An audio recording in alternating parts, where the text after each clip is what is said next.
Ez a Térképinfo, az ELTE Térképtudományi és Geoinformatikai Intézetének podcast műsora, melyben 2 hétről 2 hétre beszélgetések hallhatók térképészetről, geoinformatikáról, távérzékelésről, földtudományokról és egyéb kapcsolódó szakterületekről.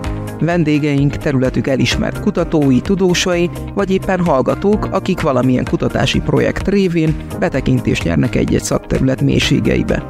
Én Pál Márton tanársegéd vagyok, és podcastes csapatunk nevében remélem, hogy érdekes és értékes tartalommal tudunk szolgálni.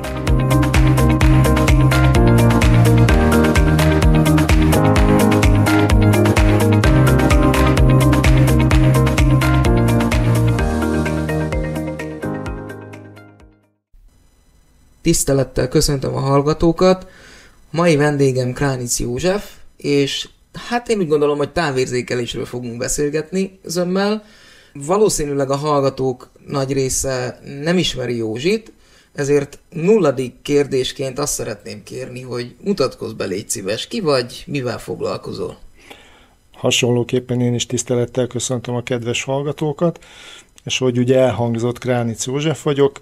Én Kisalföldön élek, Győr mellett egy kis településen, amit úgy hívnak, hogy Pannonhalma, és digitális távérzékeléssel foglalkozunk, illetve ezen belül emellett ezeket digitális ikreknek a létrehozásával, tehát minden, ami valóságban létezik, annak a digitális másolatát elkészítjük, és ehhez építjük fel az eszközparkunkat, szolgáltatásainkat.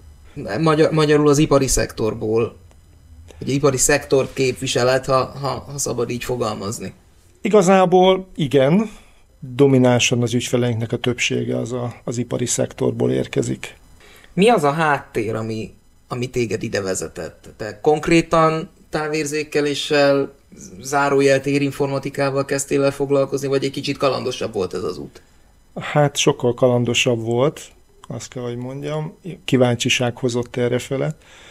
Én informatikusként végeztem valamikor jó sok évvel ezelőtt, és az a fajta elfajzott informatikus vagyok, aki aztán nem zavarta a informatikusokat a saját munkájával. Utána én multicégeknél kezdtem el dolgozni, ilyen kis amerikai startupoknál, mint az Intel, utána a Microsoft, ezeken a helyeken úgy összesen kb. 15 évet töltöttem el, ami rendkívül hasznos volt, viszont ott sem a termékfejlesztés, inkább a kereskedelem volt a feladatom.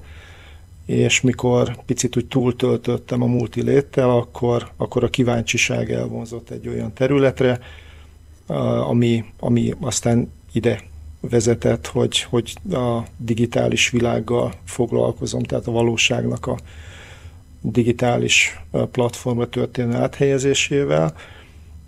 Ennek azért volt egy olyan apropója, hogy mikor én multiléttel szakítottam, akkor volt egyfajta keresgélés, nézelődés, viszonylag kényelmesen meg tudtam azt tenni, hogy sok mindennel megismerkedtem, és a drónok akkor kezdtek el népszerűsödni. A 2018-as évről beszélünk, amikor megjelentek az első kereskedelmi drónok, mert előtte már ugye lakosság számára már értékesítettek kisebb eszközöket, és akkor felmerült az, hogy ezzel több mindent lehet csinálni. Egy picit úgy voltunk ezzel az egésszel, mint egyébként ez rám sok mindenben jellemző, a David Bowie zenéje, tehát hogy majd évek múlva értik meg az emberek, tehát egy picit előre haladunk, vagy előbbre gondolkozunk mindig, mint a jelenlegi gondolkozásmód, átlag ember gondolkozásmódja tart.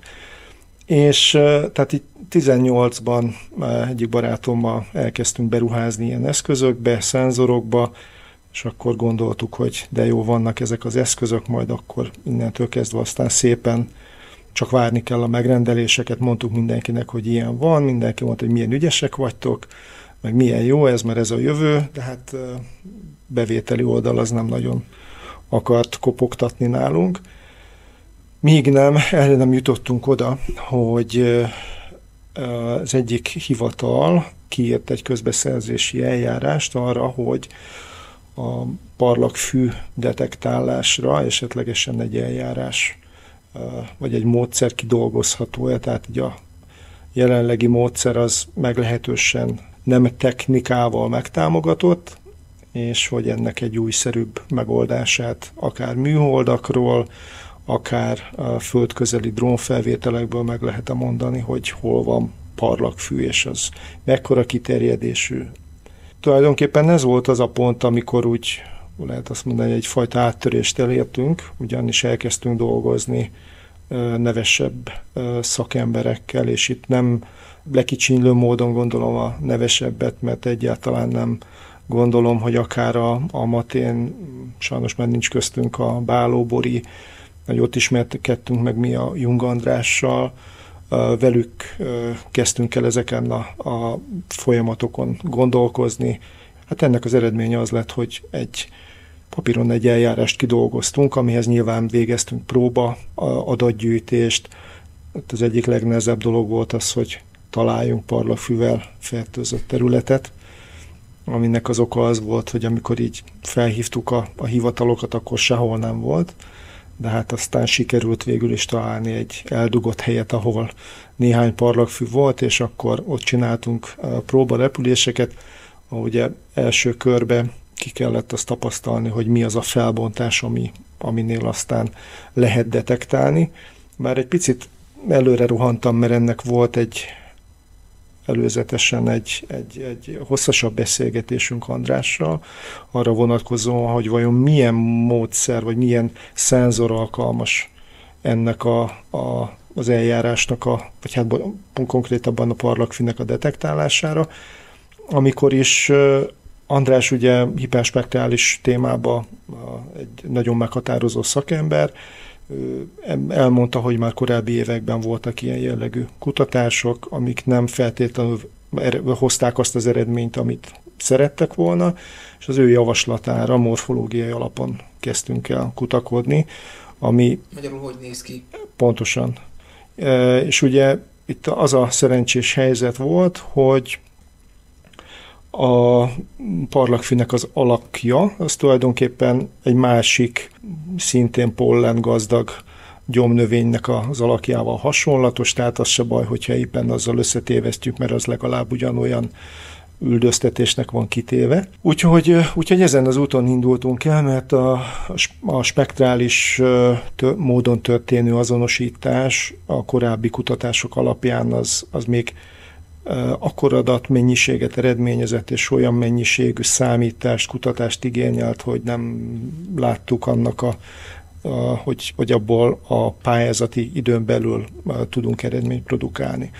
Úgyhogy lett egy ilyen eljárásunk, amit kidolgoztunk papíron, nyilván megvoltak hozzá a tesztek, és akkor ez indított el bennünket arra, hogy még inkább foglalkozzunk ezzel a területtel, és itt sokkal inkább úgymond a természetes kíváncsiság vezetett minket, vagy tol minket mindig előbbre másik témák fele, akár mezőgazdaság, akár legyen az építőipar, vagy lehet éppen a múzeológia, tehát ilyen régészeti ásatásoknak a detektálása. Itt mindig valahol a kíváncsiság, meg az, hogy lehet még többet megtudni a valóságról, ami bennünket körülvesz. Tehát igazából a kulcs szó az a távérzékelés, és a távérzékelésnek a különböző irányú felhasználási módjai. Ugye említetted itt az elején a digitális sikert, hogy lett ebből a parlagfüvezésből digitális siker, de előtte mi is az a digitális siker? Mert azért nem feltétlen annyira közszájon forgó fogalom ez. Hát annyiban engedd meg, hogy kijavítsalak, hogy közszájon forog, mert ez most egy ilyen divatos kifejezés. Igaz. Ilyen szempontból viszont azt kell, hogy mondjam, hogy én nagyon sokat olvastam utána, amikor ez ugye a látókörömbe került, hogy digitális siker, hogy most ez akkor mit kell érteni. Tehát különböző nemzetközi oldalakon keresgéltem, hogy most ez tulajdonképpen mi, vagy picit túl misztifikálják ezt a dolgot, mint ahogy az informatikára sajnos jellemző, hogy a szakemberek egymás között igyekeznek úgy beszélni, hogy az átlagember ne értse meg. Ez, hogy szándékos vagy sem, minden esetre jól hangzik egy előadásban, hogy teletűzdelik különböző divatos kifejezésekkel, visszakanyarodva, hogy mi a digitális siker, nagyon egyszerűen, hogyha van itt előttünk egy alma, és annak én elkészítem a digitális másolatát, fölteszem a számítógépre, az már annak a digitális sikere, hiszen pontosan ugyanaz a valami, vagy alma jelenik meg a számítógépemen, ami ott van, és akkor azt, hogyha éppen szükséges, akkor tudok modellezni rajta, tudok vizsgálatokat végezni. Nagyon fontos az, hogy nyilván a célnak megfelelő digitális siker legyen, tehát hogyha fontos az, hogy színhelyes legyen, akkor különböző kalibrációkat el kell végezni az eszközön, mielőtt a felvételeket készítjük, hogyha térbeli felbontásra kell, hogy megfeleljen, akkor nyilván annak megfelelő számú és olyan eszközökkel kell dolgozni, amelyek ezt támogatják. Úgyhogy digitális siker, ikre lehet bárminek, akár nekem is, hogyha valaki engem egyszer beszkennel, vagy beszkennelem magamat, és fölrakom a számítógépre, az tulajdonképpen ez, de digitális siker tulajdonképpen a beszkennelt papírlap is bizonyos szempontból, tehát nem feltétlenül a térbeli felbontás tekintetében, hanem annak egy digitális másolata. Tehát nyilván, hogyha most nekem egy régi dokumentumról kell készítenem egy digitális ikret, akkor ott nagyon fontos, hogy mind színhelyes, mind térbeli felbontás tekintetében a pontos reprodukcióját adjam, hogyha azt szeretném, hogy egy olyan dokumentum, amit nem nagyon akarnak mozgatni, mert sérülékeny, vagy esetleg nem is engedik annak a kutatását, vizsgálatát, elkészítsem a digitális másolatát, és akkor ezt a digitális másolatot tudják úgy vizsgálni, mintha az eredeti lenne a birtokukba.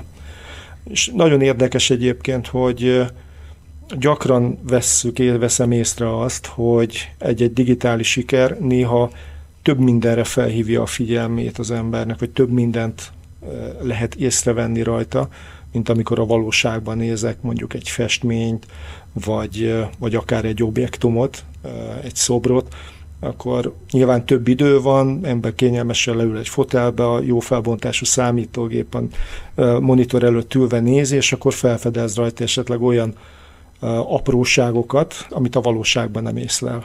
Mert van idő mindenre, esetleg, hogyha már ott tart az ember, akkor valamiféle algoritmusokat ráküld az adott modellre, hogy különböző szempontrendszer szerint akkor ők elemezzék az adott modellt, és az is feltárhat akár olyan szimmetriákat, aszimmetriákat, amit nem érzékelünk, viszont lehet, hogy a műnek a létrehozása kapcsán az egy fontos momentum volt. Tudsz esetleg példát mondani arra, hogy ilyen digitális sikereket konkrétan a gyakorlatban mire tudunk hasznosítani? A legalapvetőbb például, mondjuk vegyük ezt az épületet, ahova amikor én először jöttem be, akkor körülbelül egy negyed óra. De bocsánat, még második alkalommal is volt olyan, hogy fél órát kóvályogtam, mint a denevér, tehát így faltól falig, hogy oda találjak, ahova kell. Nem azért, mert annyira bonyolult az épület, hanem olyan hatalmas, és számomra maga a különböző helyeknek az elnevezés az nem egyértelműen tükrözi, hogy na most ezt hol keressem. Például, hogyha beszkenneljük ezt az épületet belülről, akkor létre tudjuk hozni ennek a virtuálisan bejárható másolatát, ami azt jelenti, hogy leülök a számítógép elé, és akkor azt mondod nekem, hogy menjek el ebbe meg ebbe az előadóba, akkor én beütöm ott, hogy na hol van ez az előadó, és akkor ő szépen meg tudom nézni, hogy bejárattól nekem jobbra-balra, előre, liften, hanyadik emeletre kell feljutnom, és ott akkor, hogy lépjek ki, milyen irányba, és hogy találok oda a legrövidebb úton. Tehát ez például egy felhasználási módja, vagy ugyanennek az épületnek ebből el lehet készíteni a pontos alaprajzát. Gyakran előfordul az, hogy régi épületeknek nincsen meg a digitális alaprajza. Akkor egy hagyományosabb eljárással kimennek oda ugye a szakemberek, és akkor mérnek jó sokat, mert nyilván pontszerű méréseket tudnak végezni.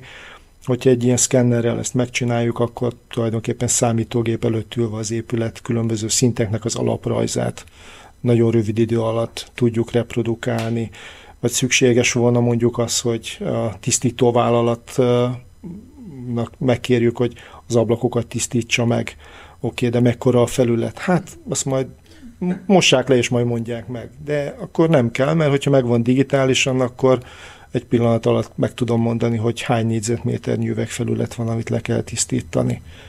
Tehát igazából ilyenek. A másik, ami nekem, hát inkább azt mondom, hogy a személyes kedvencem, régi történelmi helyszínek, vagy akár régi épületeknek a digitális megörökítése, vagy szülőfalumba például a kis kápolna, meg környezete, illetve a régi Árpád-kori templomnak a bejárható másolatát csináltam meg. És nagyon jó volt látni azt, hogy amikor kikerült ez ugye a nyilvánosság elé, akkor azok az emberek, akik ott nőttek fel abba a kis faluba, elköltöztek már máshova távolon, és akkor de jó látni, és ezek a visszajelzések, ezek nagyon jól estek, hogy tényleg, de el is felejtett, hogy ez a kis kápolna hogy néz ki belülről, mert gyerekkorában ő oda járt a nagymamájával, bárkivel szentmisére, és akkor most így meg tudja nézni, hogy most hogy néz ki, vagy szerette volna unokáinak éppen megmutatni, az egyik ilyen visszajelzés volt, és akkor hát nem tudta, hogy kinél van a kulcs, kitől kérje, amikor éppen arra mennek, lehet, hogy nem ér rá, akkor így meg tudja mutatni a számítógépen, hogy néz ki belülről, meg mi volt ott azért gyerekkoromból én is emlékszem, hogy az idős néniknek fix helye volt. Tehát onnét csak tehát kihaltak, és mindenkinek meg volt a fix helye, és néhányat én is vissza tudok még mondani, hogy ki hol ült. Meg én nagymamámnak például mi volt a helye. Ilyen érdekességek. Tehát nekem ez az egyik kedvencem egyébként, amikor ilyen helyszíneket kell megmutatni, de ugyanakkor az is egy lehetőség ezekben a modellekben, hogy gyakran látogatott turisztikai helyszínek, akár múzeumoknak a bemutatása. Itt belefutottunk azért olyanba, hogy jó, de megnézi ott, és nem jön el. Pont az ellenkezőjét tapasztalom, hogy ez inkább felkelti az emberek érdeklődését, és azt mondja, hogy ha egy hétvégi programot tudok szervezni majd arra, akkor ezt mindenképp meg akarom nézni. Tehát pont azt a hatást éri el, hogyha megnézi digitálisan, akkor szeretné ezt megszemlélni élőben is. Valaki, aki nagyon szereti a Bud Spencer filmeket, például én, amikor eljutottam arra fele, ahol ezeket forgatták, tehát én vadásztam ezekre a helyszínekre, hogy tényleg, ahol a filmfelvételek voltak, azokat meg tudjam nézni. Ez egy picit hasonló, én azt gondolom, hogy úgy felébreszti az emberbe a vágyat arra, hogy élőbe is megnézze.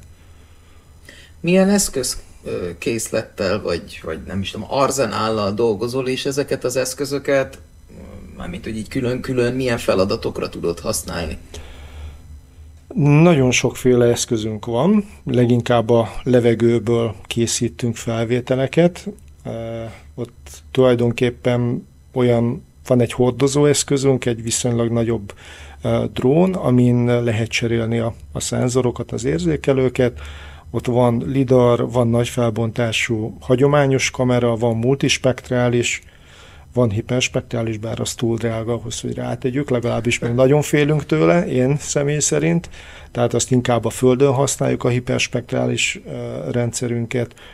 És akkor igyekszünk hőkamera, és ezeknek a földi megfelelője szintén a rendelkezésünkre áll, tehát például ezeket a földi digitalizációkat, vagy egy épületnek a digitális bejárható modelljét, azt általában egy földi lézerszkennerrel készítjük. Most már ezek az eszközök fel vannak szerelve nagy felbontású RGB kamerával, tehát a képi információ is nagyon jól hozzá párosul. Nyilván abban az esetben, hogyha egy digitális pontfelhő szükséges, mondjuk egy mérnöki modellhez, akkor az kinyerhető belőle, és akkor ilyenkor csak bejárható sétát oda adjuk a megrendelőnek, amennyiben igényli, hanem akkor is, mert tapasztalat az, hogy nagyon sok hasznos dolgot, meg költségmegtakarítást tud számukra eredményezni. Egy építésziroda az elég gyakran kér minket arra, hogy felújításra váró épületeket szkenneljünk be, mert őnek is sokkal több idő az, hogy elmenni oda, elküldeni legalább 2 embert, aki a méréseket megcsinálja, és akkor utána visszamegy az irodába, és eszébe jut, hogy Atya Úristen, valamit nem mért le, akkor meg vissza kellene menni. Ezzel szemben ugye, hogyha mi ezt beszkenneljük neki, akkor ott van a számítógépén, akkor nézi meg, és akkor mér rajta azt, amit szeretne. illetve nagyon fontos az, hogy egy jó minőségű képi anyag is kapcsolódik hozzá, mert nyilván ott bizonyos szerkezeteknek az állapotát tudja ellenőrizni ezen keresztül. A multi- és hiperspektrális szenzorokat mire használjátok? A multispektrálisra már volt igény, úgyhogy egy külföldi, nyugat-európai kutatással foglalkozó cég a magyarországi leányvállalatánál felkért minket, hogy növényszaporítással foglalkoznak, megkért minket, hogy különböző fejlettségi stádiumba készítsünk felvételeket. Ezt ugye azért kellett, mert ez egy többé-kevésbé elszeparált környezetbe létesítették ezt a 1-1,5 hektáros kísérleti telepet, ahol sok fajtát neveltek ugyanabból a növényből, és akkor egy adott időpillanatban ők megfertőzték, és akkor látni akarták, hogy a különböző fajtákra hogy reagálnak erre a fertőzésre. Úgyhogy ott többnyire ezek voltak a feladatok. Ezen felül folyamatosan próbáljuk a multispektrális szenzornak az adatait olyatén módon értékesíteni, hogy hát a növények egészségi állapotára vonatkozó információk ugye kinyerhetők belőle. Ez egy picit hosszabb küzdelem még. Lassan a gazdálkodók is sokkal inkább állnak át ezekre a precíziós megoldásokra, ahol már szükséges lesz nekik egy ilyen felmérés is. A hiperspektrálist azt egészen eddig, meg hát még egy idegen azt gondolom csak kutatásra, tehát különböző kutatásokba vettünk részt, illetve veszünk részt, illetve hát volt egy olyan feladatunk, amit Jung Andrásékkal közösen egy képletet dolgoztunk ki, ott lett fényforrásoknak a bemérése volt a feladat, tehát bemértük azt, hogy adott lett fényforrás távolságba mekkora és hány darab foton található az adott felületen, ez ilyen indoor farmingba használják ezeket a fényforrásokat, és ott nagyon tudományosan folyik a növényeknek a nevelése, és ott nekik fontos volt ez az információ, hogy különböző ledekből mennyi foton és milyen energiával jelenik meg 50-60 cm távolságban. És akkor ilyen méréseket csináltunk, illetve hát folyamatosan igyekszünk pályázatokon bekerülni, mert ezek a spektrális kutatások, ezek rendkívül izgalmasak, és nagyon sok lehetőség van bennük. Ugye esetlegesen, aki nem ismeri annyira, a maga a hiperspektrális szenzor, az tulajdonképpen a látható fény ennek egy picit alul és túl lát, hullámhoz tekintetében, és 4 nanométeres részecskékbe, szeletkékbe látjuk magát az eredményt, tehát ezért van az, hogy az RGB kamera képe az mondjuk egy 2-dimenziós felvétel, egy hiperspektrálisé, ilyen megközelítésben egy 3-dimenziós, tehát egy adatkockát kapunk, és ugye ez a szenzor, ez egy felvételen több mint 27 millió pixelnyi információt hordoz, és ez a 350 000 nanométeres tartományba, 4 nanométeres szeletkékbe ki lehet rakni nyilván ebből is a látható tartomány, tehát azt a képet, amit emberi szemmel látunk, viszont ugye a növények nagyon szeretnek kommunikálni az infravörös tartományba, bizonyos esetekben az UV-be, amit nem tudunk szemmel érzékelni, illetve akár látható tartományba is, amit ugye az emberi szemnek a felépítése miatt nem feltétlenül érzékelünk bizonyos színárnyalatokat. Ott egy hiperspektrális szenzorral nagyon finom árnyalatnyi különbségeket ki lehet mutatni. Tehát abban az esetben, hogyha egy fertőzés vagy valamiféle kártevő megjelenik a növényeken, és emberi szemmel még úgy látjuk, hogy minden rendben van, jó közelítése egy hiperspektrális vizsgálattal már ki tudjuk mutatni, hogy ott valami elkezdődött, tehát valamire majd oda kell figyelni. Az, hogy erre kidolgozott eljárás, megoldás nagyon kevés van, annak az egyik oka az, hogy borzasztó mennyiségű adat keletkezik. Tehát egyetlen egy felvétel az ilyen 60-80, bizonyos esetekben 100 megabájtos méretű. És mondjuk, hogyha ezt egy hektárnyi területről csináljuk, akkor ott több gigabájtnyi információnk van, feldolgozatlanul, és ugye hát, hogyha most teszem azt, mondjuk 1 hektárnyi területről készítek én mondjuk 5000 képet, akkor ez a 5000x27 milliónyi adatot kell elemezni, végignézni, amihez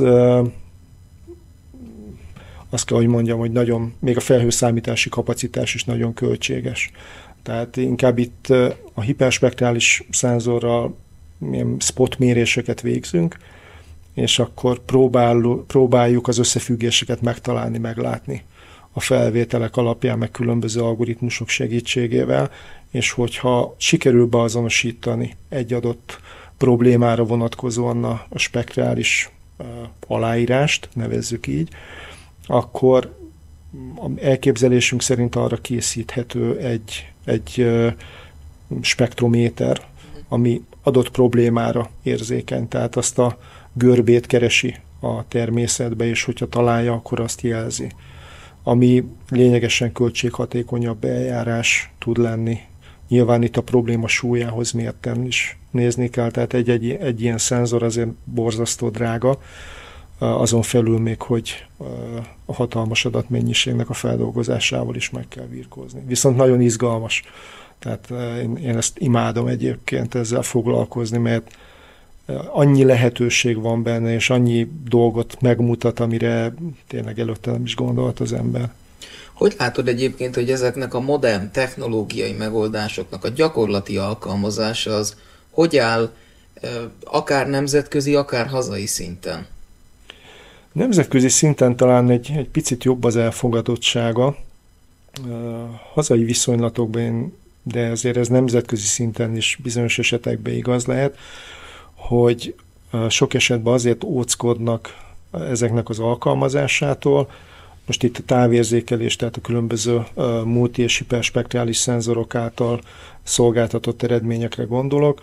A bizonyítás az hosszú időt vesz igénybe. Tehát, hogy az, amire én azt mondom, hogy egy szőlőt megvizsgálok hiperspektrális szenzorral, és mondjuk egy adott betegségnek a jeleit érzékelem, és azt mondom, hogy na itt akkor az van, akkor gazdálkodó, jó, de te tudod, hogy ott a talaj milyen? Tudod, hogy milyen volt az időjárás? Vagy oké, hogy ez a spektrális aláírás neked ezt mondja, de ez melyik szőlőfajta volt? Tehát itt nagyon nagy a variancia, és ebből kifolyólag maga az a fajta bizonyítási eljárás, hogy egyértelműen azonosítható legyen bizonyos probléma, ez köthető egy fajtához, éghajlati viszonyokhoz, talaj szerkezethez, tehát nagyon sok tényező befolyásolja, és ezeket együtt kell vizsgálni. Tehát nem lehet azt mondani, hogy mondjuk egy laborban én kimérek valamit, az akkor jó, hogyha mondjuk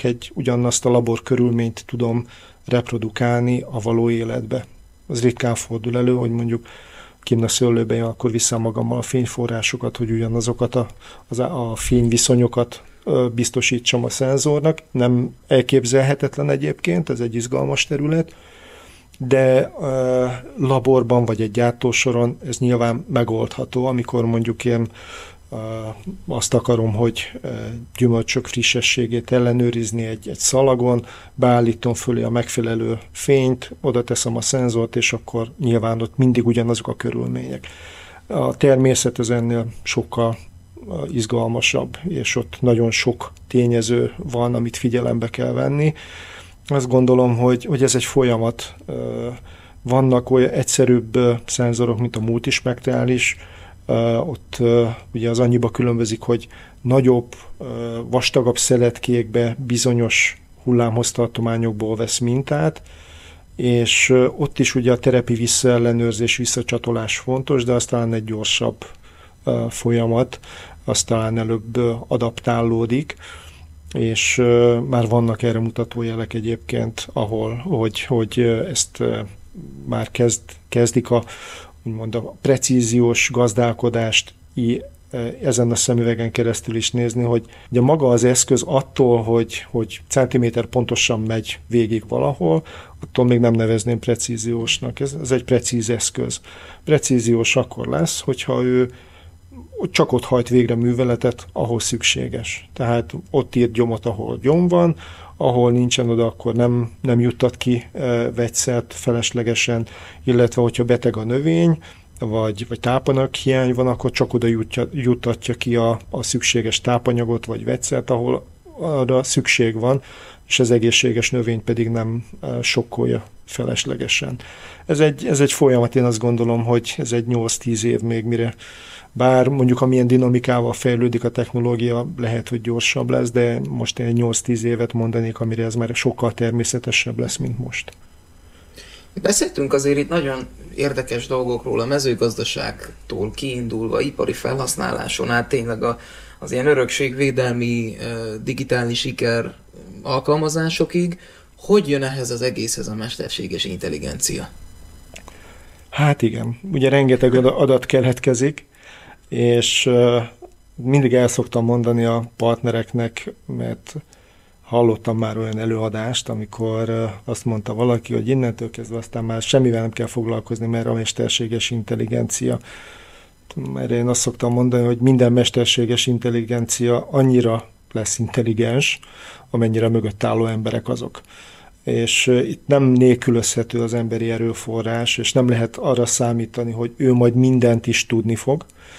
Nyilván nekünk adatokkal kell ellátnunk, és összefüggéseket kell találnunk azokba az adatokba, ami alapján ő ezeket a műveleteket, amiket mi most végzünk, vagy több lépcsőbe, több folyamaton keresztül jutunk el a végeredményhez, ő rendkívül gyorsan, és mondjuk egy folyamatba fogja elvégezni. Mire gondolok? Most, hogyha egy növényegészségi állapot felmérést végzünk, multispektrális drónnal kimegyünk, lerepüljük, utána mozaikoljuk a képet, utána megnézzük, hogy az jó-e, akkor a határvonalakat belőjük, és utána átküldjük egy másik rendszerbe, hogy ő kiértékelje nekünk. Akkor utána visszamegyünk a területre, és akkor leellenőrizzük. Most a mesterséges intelligencia gépi tanulás tulajdonképpen azt teszi majd lehetővé, hogy mindezt addig leegyszerűsíti, hogy mi begyűjtjük valamilyen módon az adatokat, vagy esetleg majd, hogyha sok adatunk van, akkor majd ő hívja fel a figyelmünket, hogy na most megint adatra lesz szükségem, hogy majd tudjak neked a munkádba segíteni, hogy hatékonyabb legyél. Tehát begyűjtjük ezeket az adatokat, feltöltjük egy platformon keresztül, egy felületen keresztül, és akkor végeredményt kapja vissza. Tehát a közbülső ilyen mozaikolás, kiértékelés, stb. Ezekkel már nem kell foglalkozni. Ez megint egy hosszabb folyamat, illetve hát maga a mesterséges intelligencia az adatokat feltételez, tehát önmagába akár a most elérhető ChatGPT sem tud nekem arra választ adni, hogy ha mondjuk így Petőfiről kérdezek tőle valamit, tehát ezt nem maga találja ki. Ő egy hatalmas adatbázisból rendkívül gyorsan dolgozik, és akkor nyilván kialakít egy olyan választ, ami az ő tanulmányai tudása szerint a legmegfelelőbb arra a kérdésre. Tehát az adat az nagyon fontos, és az, hogy itt rendszerbe kell gondolkozni, egy adat az nagyon fontos, de nem szükséges, de nem elégséges, tehát nagyon sok adat kell, és minél komplexebb rendszereket nézünk, akár a természetben, a mezőgazdaságban, tehát nagyon sok helyről kellenek adatok. Nem elegendő például csak egy drónos felvételezés, szükség van mondjuk meteorológiai állomásból begyűjtött adatokra, a talajszerkezet elemzéseknek a vizsgálataira, és akkor ezek alapján, és bocsánat, a személyes megfigyelésre, tehát hogy ott van a gazda, és akkor ő is hozzáteszi az ő adatait, ez alapján fel lehet építeni egy olyan algoritmizált rendszert, ami a beérkező adatokat nagyon gyorsan fel fogja dolgozni. Hogyha ez már így működik, most egy diszkrét gazdaságról beszélek, tehát ez nem egy globális dolog, tehát egy gazdaságban mondjuk akkor utána beindul az, hogy elkezdem tölteni az adatokat, és nézem, hogy milyen eredményeket produkál. És akkor itt jön az, hogy nagyon sokat kell visszaellenőrizni folyamatosan, hogy a kvázi intelligenciától kapott eredmény az valóban egybevágja azzal, amit én kint tapasztalok.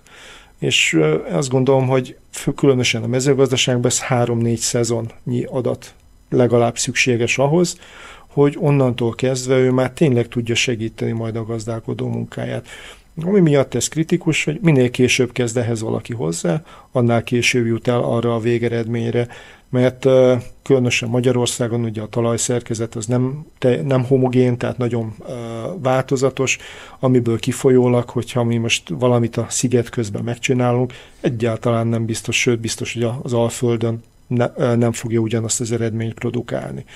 Tehát ezeket diszkréten kell kezelni, és akkor nyilván lehet majd egy közös nagy adatbázist építeni, hogyha majd erre lesz egy szándék ezekből az adatokból, de akkor is ugyanúgy, mint az időjárás előrejelzést adott területre vonatkozóan tudják megmondani, illetve segíteni a gazdálkodó munkáját, hogy na most akkor ki kell mennie ez meg ezen kártevő ellen védekezni. Vagy most figyelni kell, ugyan tapasztalati úton ekkor jelentek meg a bizonyos kártevők vagy fertőzések, de mivel itt ugye a klímakörnyezet is változik, ebből kifolyólag gyerekkoromban április első környékén kezdték el a különböző zöldségeknek, egyébeknek a vetését. Most meg már van, aki már túl van ezen, tehát és akkor itt március közepénél tartunk csak. Tehát ezért elég jelentős tolódások vannak, ami nem problémának élem meg, csak hát ehhez alkalmazkodni kell, hozzá kell idomulni, és azt gondolom, a technológia ebben nagyon sokat tud nekünk segíteni, hogy gyorsan adoptáljuk ezeket az új helyzeteket, és reagáljuk ezeket le. Zárásképp esetleg van egy-két ilyen érdekes történet, ami megesett veled terepi munka során, és így levezetésképpen a hallgatóság számára érdekes lehet? Hát igenis, meg nem is. Tehát nekem, megmondom őszintén, minden egyes megbízás, meg új feladat az egy érdekes történet, de nagyon nehéz kiemelni, vagy kiragadni egy esetet. Igazából azt kell, hogy mondjam, azok a legizgalmasabbak, legjobbak, amikor számunkra is új feladat van, tehát amikor meg kell birkózni azzal, hogy igen, tényleg valamit csinálunk, és már tudjuk, hogy kell csinálni, de most itt van egy igény, hogy ebből az adatból valahogy máshogy jelenítsük meg a megrendelő számára a dolgokat, és ez mindig újabb dolgokat vagy lehetőséget hoz elő.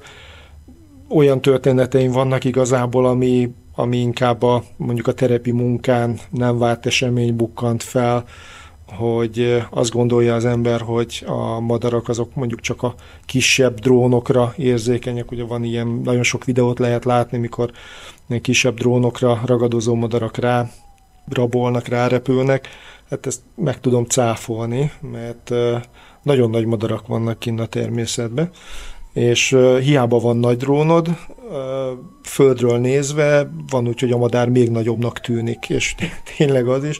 És amikor így el se hiszed, hogy most tényleg egy nagy drónnal, tehát most itt beszélünk egy ilyen 5-6 kilós eszközről, aminek a kiterjedése méterszer méteres körülbelül, vagy picit talán nagyobb, és ha fent van a levegőben, és akkor így nézed, és akkor ámulsz, hogy Atya Úristen, most oké, hogy nézi, meg már van egyfajta tapasztalat, hogy amikor fölötte van a madár, meg ott köröz, akkor már prédának tekinti, de nem akarod elhinni, hogy most tényleg ez most nem hallja a zajt, vagy mi van, és akkor tényleg, mikor már nagyon közel van, akkor félbehagyom az adott eljárást, mert az eseteknek a többségében programozott repüléseket hajtunk végre, és akkor hát látszik, hogy a madár nem viccel, és ugye a protokoll szerint ilyenkor manuálisba átváltunk, és akkor hihetetlen gyors el kell indulni felfele.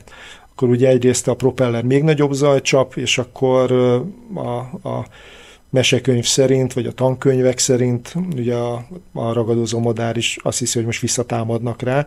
Hál' Istennek eddig ez még tényleg így alakult, hogy amikor volt ilyen esetünk, hogy prédának nézte a nagy drónunkat egy ilyen ragadozó madár, arra tényleg meg tudom erősíteni, hogy megindítottuk fölfele irányába, akkor ő is megijedt és elment onnan.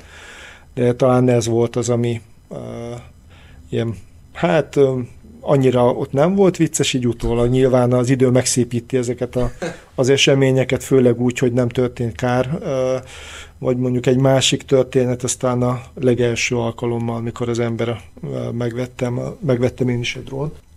Ez egy kis Mavic drón volt még, 6-7 évvel ezelőtt, és akkor hát a drón már mindent is tud felkiáltással, tudja, hogy hol van, tudja, hogy milyen magasan van, stb.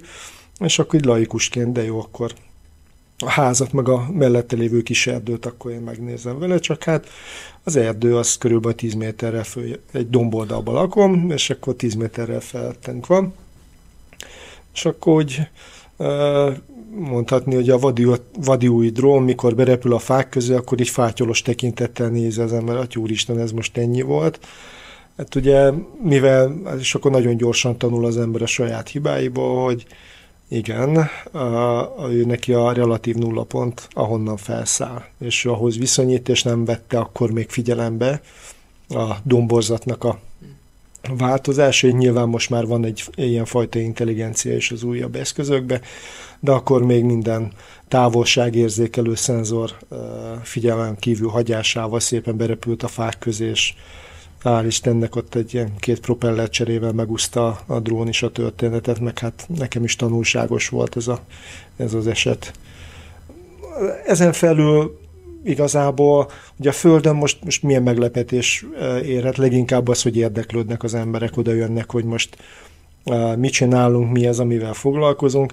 Ez néha különösen, amikor ugye olyan 360-as szenzorunk van, ami pörög körbe, akkor bosszantó, hogy én járok körülötte, ugye, mint hogyha guta lennék, tehát kerülgetem, és amikor oda jön valaki, hogy hát maga meg mit csinál, és pont belesétál a képbe, akkor úgy boldog vagyok, mert hogyha nagy felbontásba kell készíteni, nagy pontsűrűséggel a felvételt, akkor azért egy-egy beállás az lehet 2 perc is.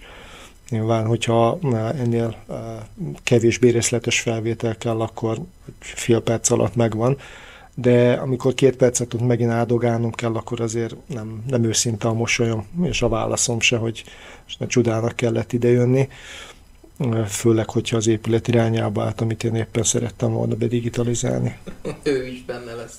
Hát nyilván nem, mert nekem zavaró tényező ilyen szempontból, de így az emberi kíváncsiság az szokott néha meglepetéseket okozni, ezért én inkább azokat szeretem, ami távol van mindentől. Tehát ott is van olyan, hogy éppen nálatok volt egy doktorandusz hallgató, akivel kint voltunk, ugye ilyen erdőbe végeztünk lidaros mérés drónnal, és akkor ott is megjelent terepjáróval egy ember, hát ti mit csináltok itt felkiáltással, és akkor elmondtuk, ja jó van, és akkor nem tudom, a Géza tud róla, hát mondom, ő küldött, persze, hogy tud róla, csak hát mindig egy picit úgy akadályozzák az emberek a munkánkat. Nagyon szeretek egyébként hozzátok járni, egyszerűen annyi, hogy szerintem ez a térképészeti, geoinformatikai tanulmányokat, akik végzik, én rendkívül irigy vagyok rájuk, mert egyrészt jóval gazdagabb, meg sokkal alaposabb tudással rendelkeznek már most, mint én valaha fogok, mert nekem ugye ez leginkább tapasztalati úton van meg, és ugye nemrég részt vehettem egyik kollégádnak a doktori védésen, ami nekem nagyon izgalmas volt, leginkább azért, mert felét sem értettem, amikről szó volt, viszont nagyon sok érdekes dolgot említenek meg ezen, meg nagyon olyan területek jönnek elő, amivel én most ne kell ezzel foglalkozni, felkiáltással álltam hozzá korábban, és akkor ugye összefüggéseket megtapasztalja benne az ember, meghallja, meglátja, akkor azt mondja, hogy hát igen, ezzel többet kellene foglalkozni, még többet, és tényleg akik most ide járnak hozzátok, én azt gondolom, a lehető legjobb helyen vannak, mert itt olyan alapokra tudnak szert tenni, amiről most így azt gondolják, hogy hát de már térképek se kellenek. Persze, hogy nem kellenek térképek, viszont ez a tudás, amit itt megkapnak, vagy itt ti oktattok, az nagy mértékben megkönnyíti az ő életüket később, mert maga a rendszerszemlélet, a földrajzi dolgoknak ilyen jellegű tudása, az most már ugye beszéltünk mezőgazdaságról, beszéltünk építőiparról, és mégiscsak itt ülünk nálatok. Tehát valahol ez egy ilyen origója ennek az egész történetnek, és akkor itt nyilván van idő arra, hogy az időt tulajdonképpen csak a tanulásnak szentelve azokkal az alkalmazásokkal, megoldásokkal foglalkozzon, ami aztán később majd számára hasznos lesz. Úgyhogy nagyon szeretek hozzátok járni, nagyon jó beszélgetések vannak nálatok mindig, meg amikor van lehetőség arra, hogy együtt dolgozunk, az megint külön öröm számomra, hogy ezért szoktam mondani Andrásnak, hogy alapvetően nem szeretek ilyenkor pénzről beszélni, mert a kíváncsiságom az sokkal nagyobb annál sem, mint az, hogy most éppen ezért mit kapok. Tehát nekem ezek így nagyon tanulságosak. Úgyhogy nagyon hálás vagyok ezért. Neked is, Andrásnak is, meg minden. Bélának, tehát nem tudok mindenkit felsorolni, bocsánat. Hát ezekre a gondolatokra csak azzal tudok válaszolni, hogy mi is szeretünk vele dolgozni szerintem, illetve nagyon köszönöm, hogy elfogadtad a meghívást, és hogy tudtunk beszélgetni, és remélem, hogy lesz még hasonló alkalom. Hát bízunk benne, hogy tudok még valami újat hozzátenni majd az életetekhez. Mi dolgozunk rajta minden esetre, hogy olyan megoldásokat találjunk ki, vagy fejleszünk, amivel nyilván nem csak a gazdálkodóknak, vagy éppen a különböző iparágban dolgozóknak az életét könnyítjük meg, hanem adott esetben mondjuk nektek is segítünk azzal, hogy a hallgatóitoknak megmutatjuk, hogy mivel foglalkozunk, legyen az éppen egy megjelenítés, egy újfajta megközelítés a 3D-s adatok megjelenítésének, vagy éppen a szenzorrendszereknek egy más hordozóeszközön való elhelyezése, és azzal más perspektívából való adatgyűjtés. Úgyhogy nagyon szépen köszönöm, és a hallgatóknak pedig azt kívánom, hogy minél több tudást szerezzenek itt meg, mert ez az egyik legjobb, amit tanulhatnak most. Köszönöm szépen. Én is köszönöm.